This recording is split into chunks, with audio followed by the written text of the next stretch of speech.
I will show you how to create a WhatsApp link. Open your cell phone. Go to Notepad.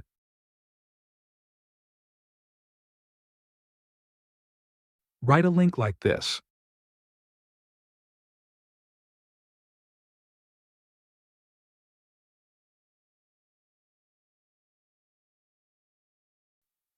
The last part is filled with your number.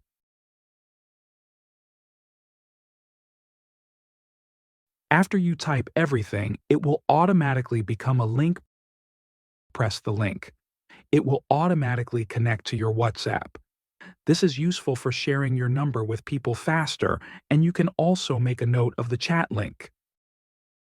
Thanks you for watching, and if you haven't subscribed yet, be sure you hit subscribe button.